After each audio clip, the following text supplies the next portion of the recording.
মূলাটা দিই। খবরদার মূলা কি লিখে দাও। আমাকে এলাকায় আমাকে পাশের বাড়ি এই মূলা খাওয়ালে তালাক হয়ে গেছে।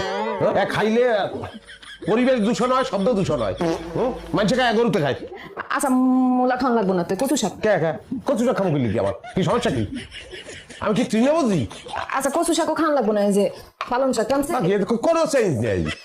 কি কবিরাজ বাড়ি এটা বুঝলাম না। হ্যাঁ, সব শাক সবজি, কোনো আমিষের ব্যবস্থা নাই। খালি কইতেছে এটা খাও, ওটা খাও, এটা খাও। হ্যাঁ, এই বিলে এই সমস্ত জিনিসপত্র খাইলে এটা কি আমার শরীরে বল হইবে? এতক্ষণ ধরে খালি শুনতেছি, কিছু কইতেছি না।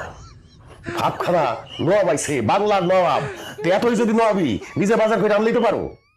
নবাবে কোনোদিন বাজারে গেছে? সিরাজদুল্লাহ বাজারে গেছে না টিপু সুলতান মাছ বাজারে গেছে? কন আমনে এটা তুলনা দিন।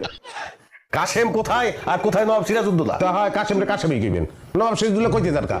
নিজের কথা নিজেই তো পেছে পারবে। হেড বড় আমি তো একটা জামাই, কি ব্যবস্থাটা কি আমি বুঝলাম না। হ্যাঁ, দাই দেখেন কি, হ্যাঁ পানির মধ্যে ভুলে ডাল দিয়ে হালাইছে। এত